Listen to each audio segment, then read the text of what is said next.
All right, hey everybody, Evan here. In this video, we're going to be covering how to use Microsoft Word. So right here, we can see that we have this basic splash screen here. And what we can do is we can choose a starter template. We can also click on more templates if we want to view more. But for now, we're just going to use a blank document and we're going to go ahead and get started.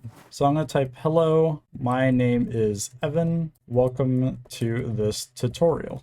So that's all fine and dandy. Let's go ahead and try using this dictate feature here. Now you can see at the bottom it's saying listening and it's typing everything out that I am currently saying. So I'm going to go ahead and tap that microphone again because I don't want it to keep typing. But as you can see, it's typing out exactly what I am saying into my microphone, and it's actually pretty accurate. The one thing that it doesn't do well is getting like very specific names, because of course, you know, names are not actual words. Dictate's a pretty cool feature if you don't want to type anything out that you're saying and you would rather speak into a mic and have it type for you. So let's go ahead and get started with formatting our text. So if I go ahead and select this right here, we can go up to this font section here and we can choose from a couple options. So we can bold our text, we can italicize our text, we can give it a underline.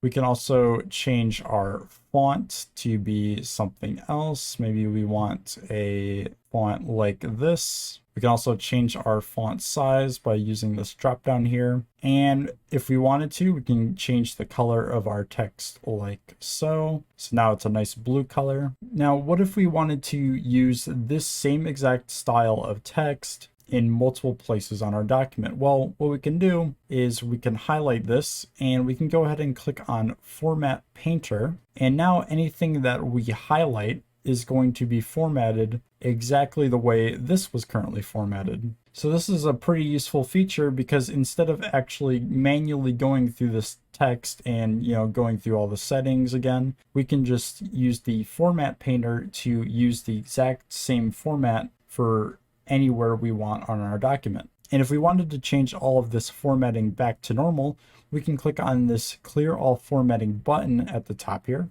and it's going to change all of our text back to its original formatting. And also, if we select any text here, we can access these same formatting tools right on our Word just by highlighting it and then selecting whatever we want to make changed. So that's pretty useful because you don't want to go up to the top every time to make changes like that. You can just do it right on your document. All right, so let's go ahead and type some more text in our document here. I'm going to type carrot, apple, orange, and a banana. And we're going to go ahead and select these words here, and we're going to go to the paragraph section here. We're going to select the bulleted list option, and it's going to auto add a bulleted list for us. And if we wanted to sort this bulleted list, we can click this sort text here and we can sort it by different types. So we can sort it by text, number, or date. Let's say we want to sort it by text in ascending order. We click OK. Now it's going to sort it by alphabetical order here. So we have apple, banana, carrot, and orange,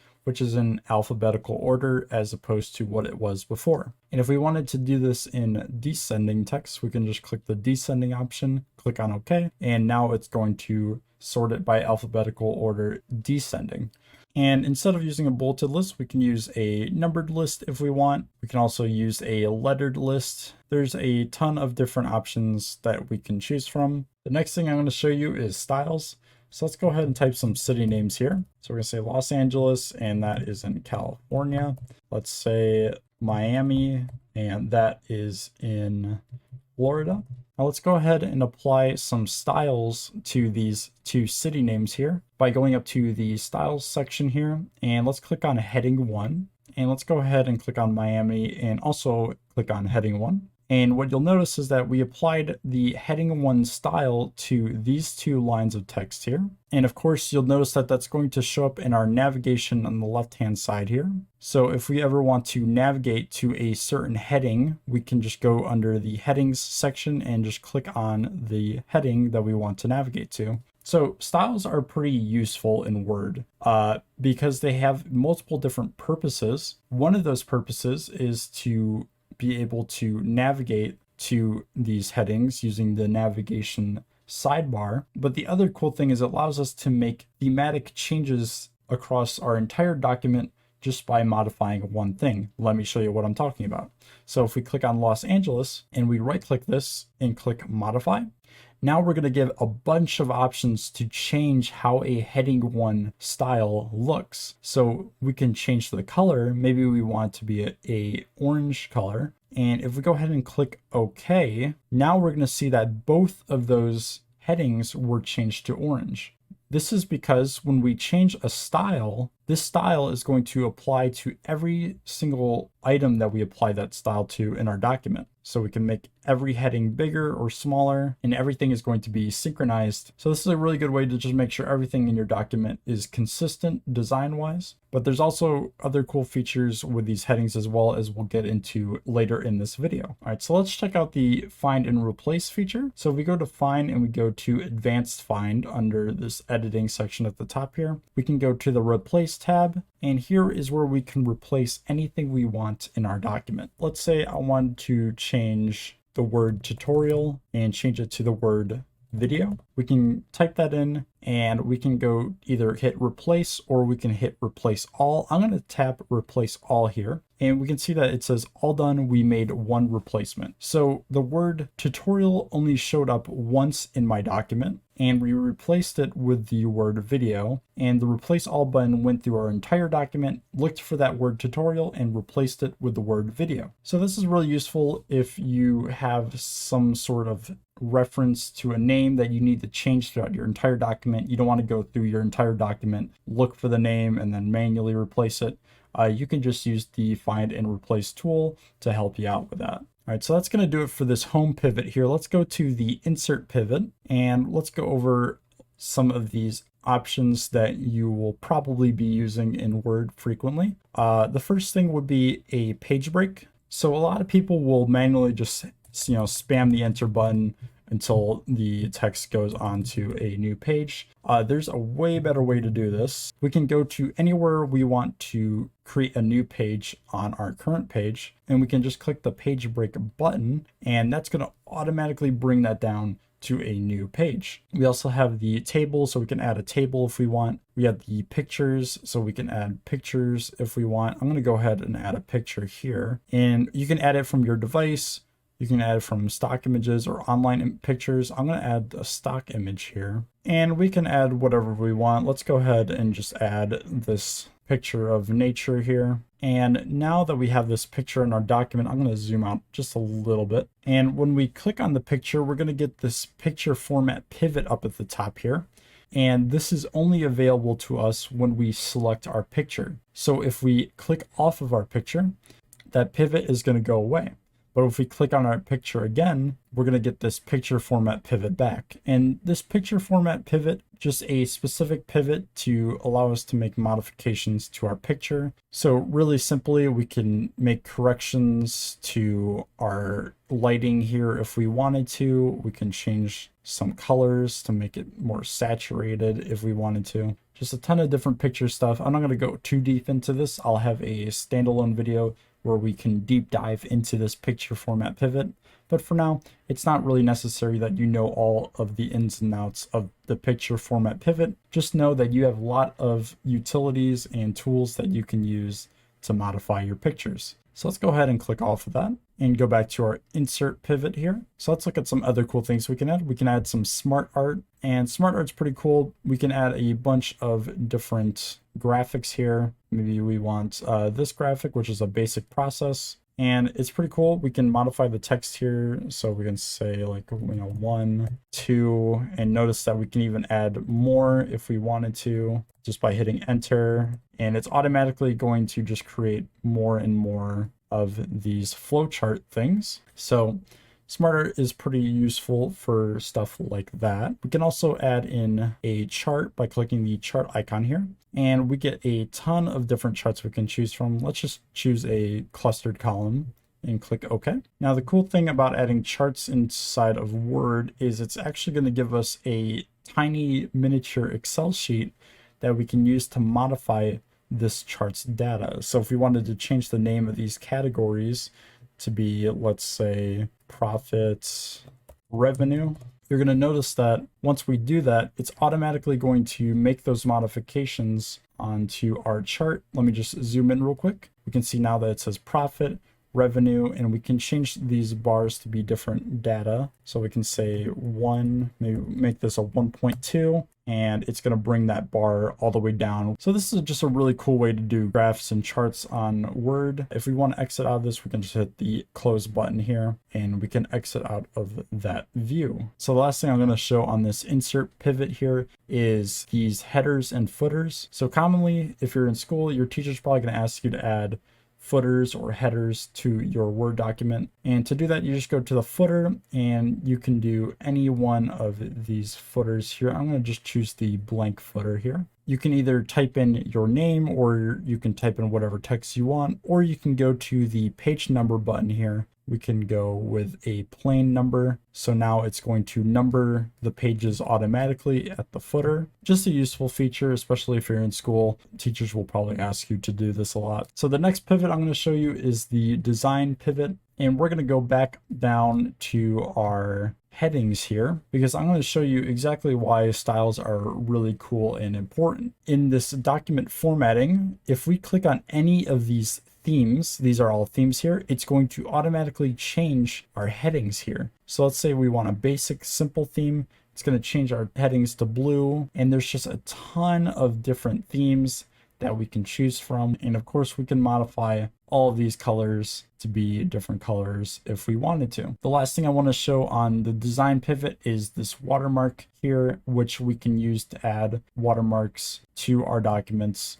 So if we want something not to be copied or if something is confidential, we can automatically apply these watermarks here and they will show up if we print out these documents. So let's go to the layout pivot up at the top here. And here is where we can actually change our margins and our orientation of our pages. So right now we just have a normal 1-inch margin on all sides. We can do narrow, and that's going to bring our text closer to the edge of the page. I'm going to change it back to normal here. We can also go to the orientation, and let's say maybe we want to type things out in landscape mode. So now it's going to shift these papers to the side. I'm going to change it back to portrait, but that is basically all you need to know on the layout pivot here. So now let's go to the references pivot up at the top, and let's go ahead and add a table of contents to our document. So the way we can add that is by clicking the table of contents button here, and we can just select one of these tables. Let's do automatic table. And you're going to notice that it says Los Angeles and Miami, and it's also showing the page number at the side here. And if you noticed, these are heading styles. So again, another cool feature of using styles in Word is that with the table of contents, it's going to automatically know that these headings are important sections of our document, and so we should add them to the table of contents automatically. And the last thing I want to show you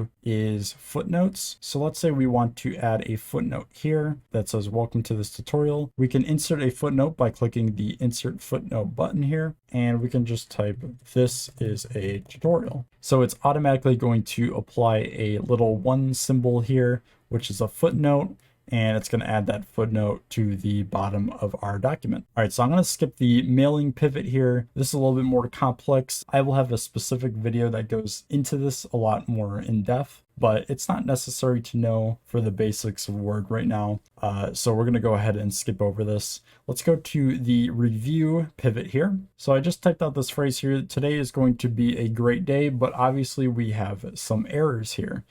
The first is a grammatical error. I'm using the wrong B. And the second is a spelling error. I'm spelling great wrong. So what we can do is I'm going to highlight this text here. We're going to go to the spelling and grammar button at the top here. And now it's going to show us our grammatical error here. Obviously, we're using the wrong B here. So it's going to give us a suggestion to use the correct B. So let's click on that. And now it's going to give us the next suggestion. Unfortunately, it's a little bit too misspelled, so it's not knowing that we want it to be G-R-E-A-T. So we're going to have to go and manually modify that ourselves. But as you can see, when we had it like this, we were able to see that there's a spelling mistake by the red underline. And if we go ahead and go to the drop down, we can go to the spellings section here, and we can make that change if we want. All right, so the next button we have here is the Thesaurus button, and here we can look up different synonyms for words. If you're in school or if you're writing an article, looking at the word count is pretty useful. We can see how many pages, words, characters with spaces, characters with no spaces, and how many lines we have. This is pretty useful, especially if you're in school or like your boss wants you to write a certain amount of words, or maybe you get paid a certain amount per how many words you write. Just a lot of different use cases that you would want to use that. You can also see the amount of words you have at the bottom left of your Word document here. And the last thing that I want to show on this review tab is the track changes button. So if we click on track changes, you'll notice that it's highlighted now. And this is useful if you want to track all of the changes that you've made to your Word document. I'm going to unselect that for now. And finally, let's say that you want to collaborate with someone on your Word document. Well, the way you can collaborate with someone is by clicking the share button at the top right here. And it's going to ask you to upload it to your OneDrive. So let's go ahead and upload this to our OneDrive. I'm going to call this tutorial. And now it's going to give us a link for people to be able to edit. Now, let's say we want to give this link out to someone and not let them be able to edit. Well, we can click this button and we can uncheck allow editing, click apply. And now if we give anyone this link, they can only view the document. They can't actually edit. But if we do want someone to be able to edit our document, we can click on this button and reselect allow editing and click apply. So we can give it to someone by email, or we can just copy the link. And now we will be able to share this document with anybody, and anybody with this link will be able to edit this document. Now, sharing documents are pretty cool, especially when you're collaborating, because when you share a document, you're going to be able to live edit the document at the same time as someone else. So you can see their live changes as they're editing the document while you are currently editing the document.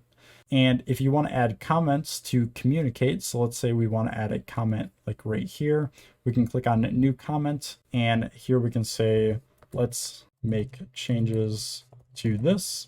And now everybody that's editing this document can see this little comment that you made on the sidebar here. If you're in a group project or you are working with your coworkers on a document, this is a really useful feature. But I think that pretty much covers all the basics of Word. If this video helped you out, please leave a like and subscribe for more content like this. Also, if you have any suggestions for things you want me to maybe dive deeper in, or other Microsoft products you want me to cover, please leave them in the comments down below, and I'll try to do as many suggestions as I can. But again, that's going to do it for this video. Thank you so much for watching, and I hope this helped you out.